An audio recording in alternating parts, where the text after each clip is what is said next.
Hello everyone. Today we discuss the poem After Blenheim by Robert Southey. After Blenheim is an anti-war poem in the form of a ballad. A ballad is a narrative poem that tells us a story. This poem is called as an anti-war poem because it tells us about the ill effects of war. Robert Southey wrote this poem and published it in 1798.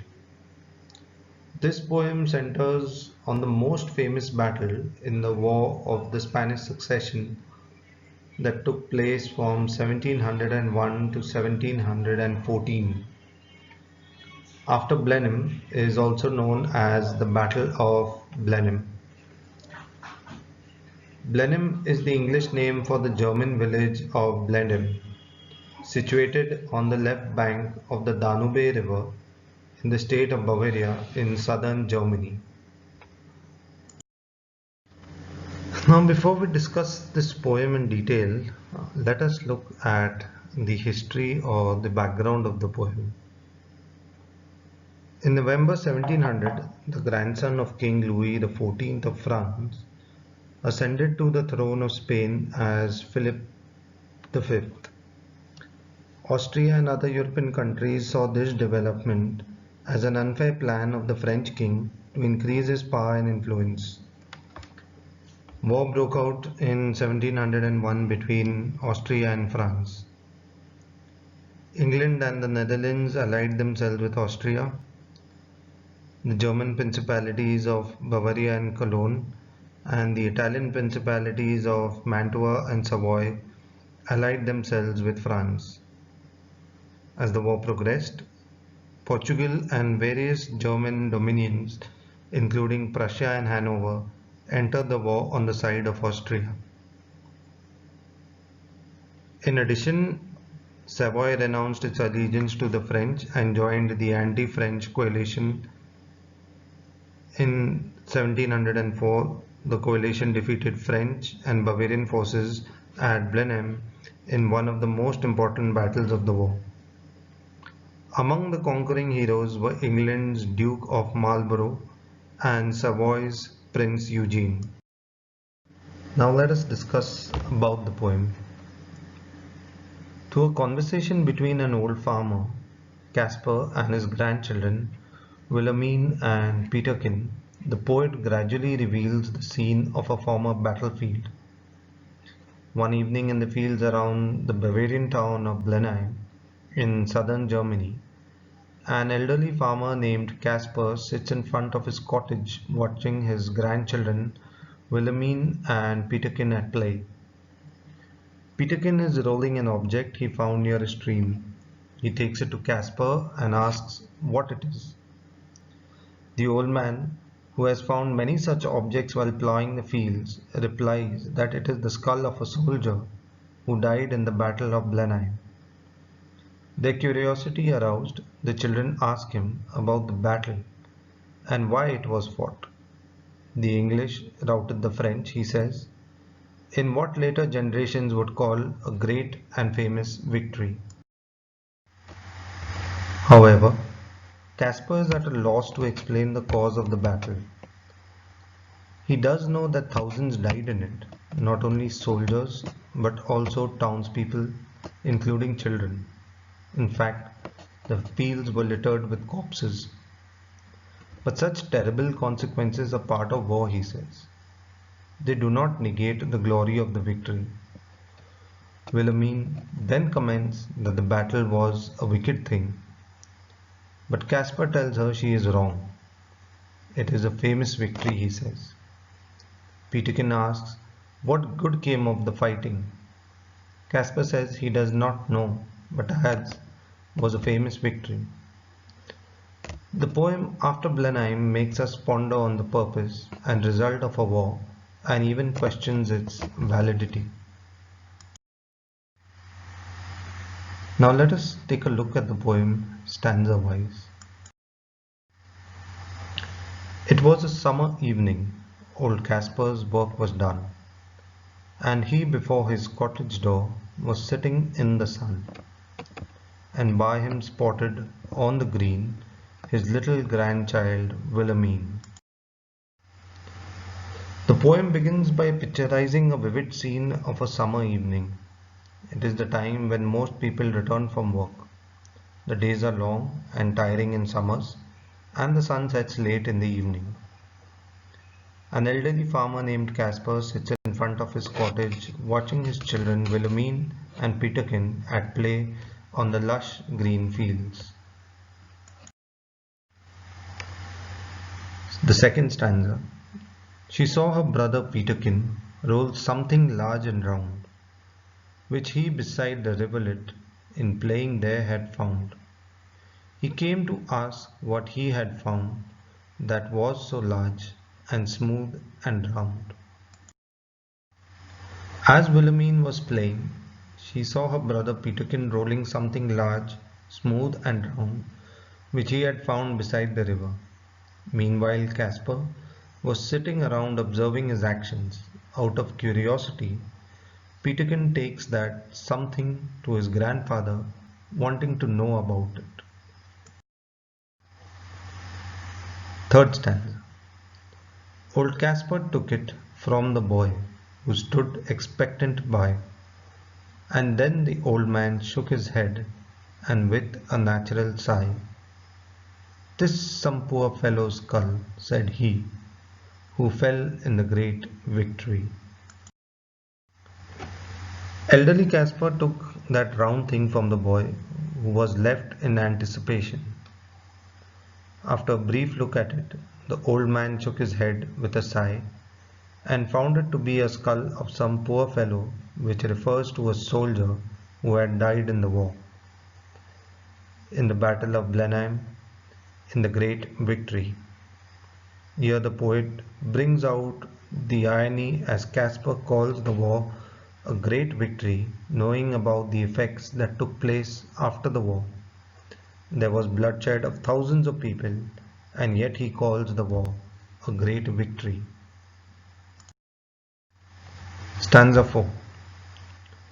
I find them in the garden, for there is many here about, and often when I go to plough, the ploughshare turns them out. For many thousands men, said he, were slain in that great victory. The Battle of Blenheim led to the death of thousands of soldiers, whose corpses lie deep scattered in the field. Further, Caspar relates how he had found many such objects while ploughing the fields.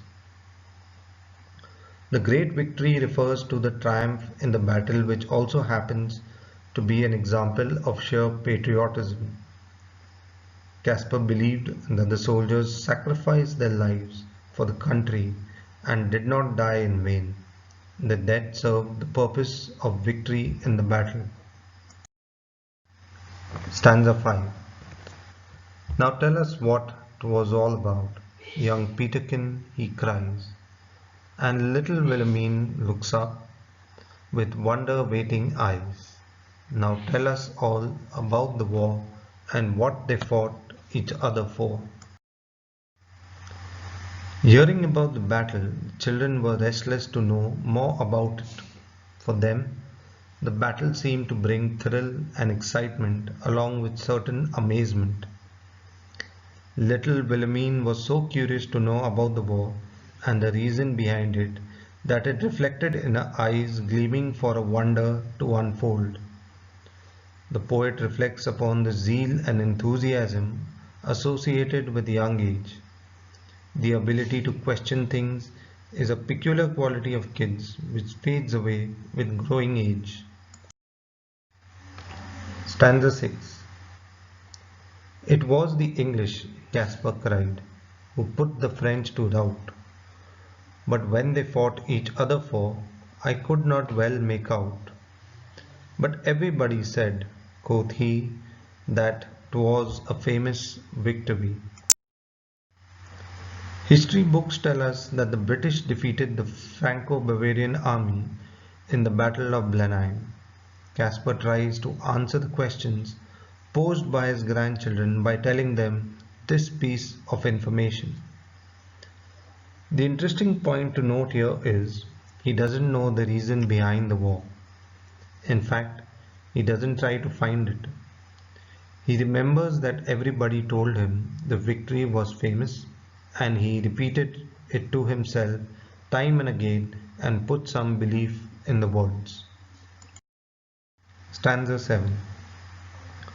My father lived at Blenheim then, yon little stream hard by. They burnt his dwelling to the ground, and he was forced to fly. So with his wife and child he fled, nor had he where to rest his head. At this juncture of the poem, after Blenheim, Caspar recollects from the past some of the scenarios of the war. He begins by remembering his father who lived in a small village of Blenheim near the river. The French wreaked havoc in the village and burnt homes of several innocent people to the ground. Consequently, the villagers were forced to migrate in search for shelter. Young Caspar, along with his parents, fled to a different place but could not find a home because of the impending war. They had to roam from one place to another seeking rest. Stanza 8. With fire and sword the country round was wasted far and wide, and many a childing mother then and new-born baby died. But things like that, you know, must be at every famous victory. In the above stanza of After Blenheim, the poet describes the severity of battle. Fire and sword are the symbols of man's cruelty for man. They represent destruction, death, and horror. Wasted as an emotionally charged word, it conjures an image of a land raped of any use, purpose, and dignity. It shows both the futility of war and its power to destroy. The image of mother and baby killed in war here makes us see battle as catastrophic of both present and future. It powerfully evokes the death of innocence. Whether he believes it or not, Caspar has resigned to the inevitability of death.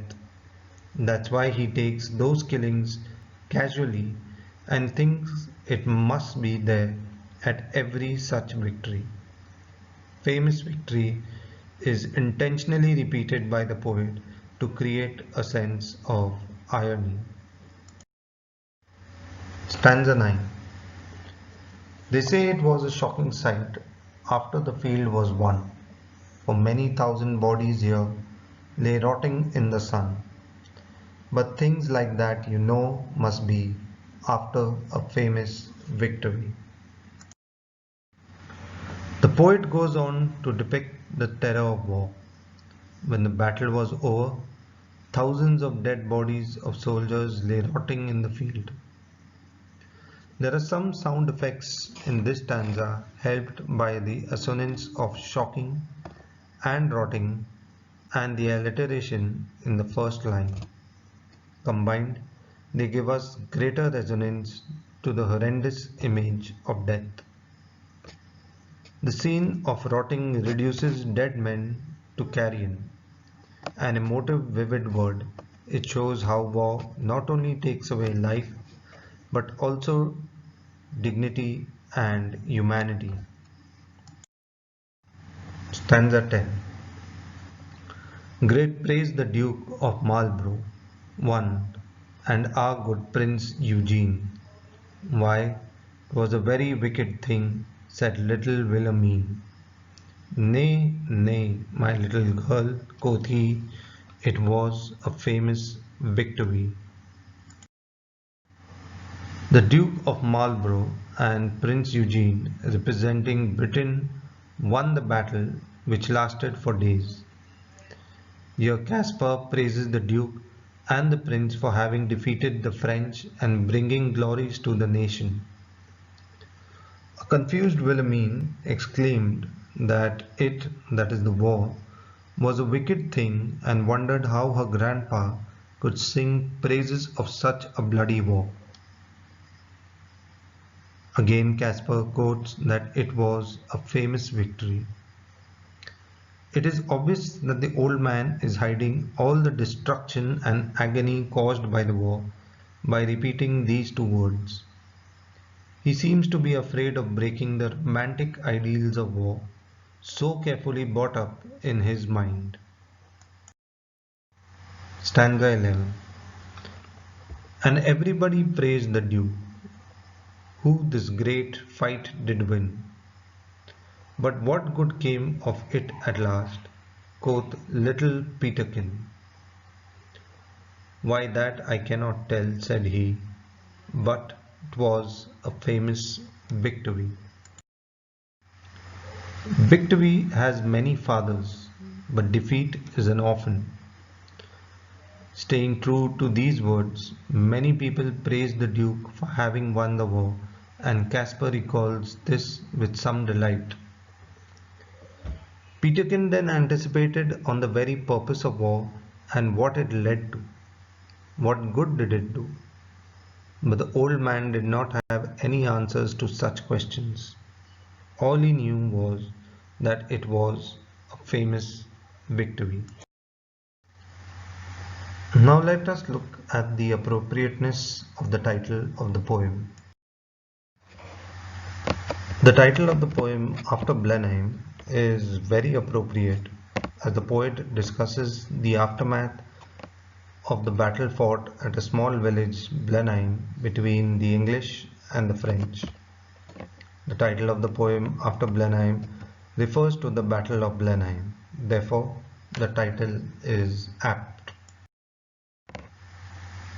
The central idea of the poem After Blenheim.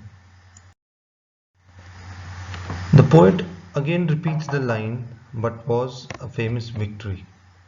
This line is an epitome of irony. The war was fought over a trivial dispute but costed lives of thousands and thousands of soldiers. The only thing inevitable in a war is destruction of life and property. Victory cannot bring back all the lives which were lost during the war. Hence, the poet questions the purpose and need of war. Thus, the poem After Blenheim successfully conveys his message: war is futile and should be avoided. Now let us look at the themes that are derived out of the poem. After reading the poem and discussing it, the first theme that we come across is man's cruelty to man.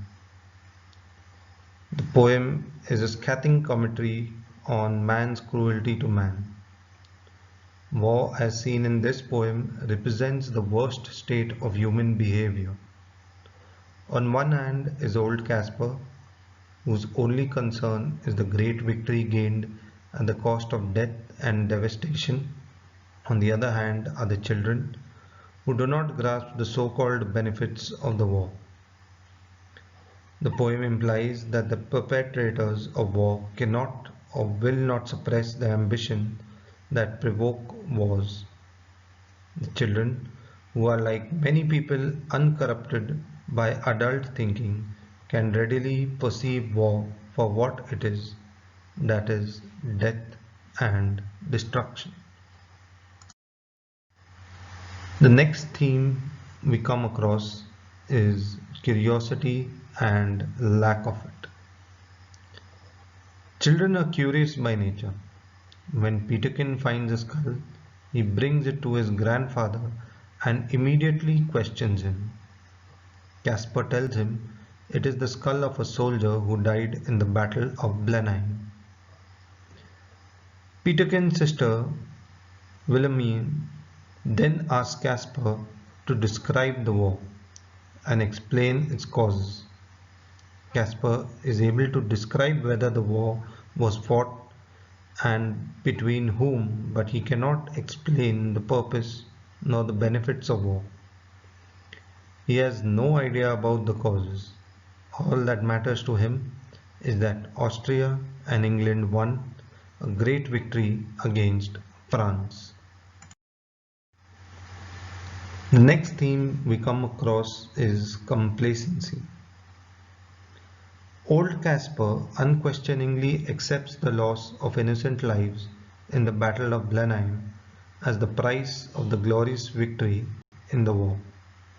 It seems that he has resigned himself to the fact that people do die in wars. Throughout the poem, he is seen repeating that the victory was great and famous, but he is ignorant of the cause of war.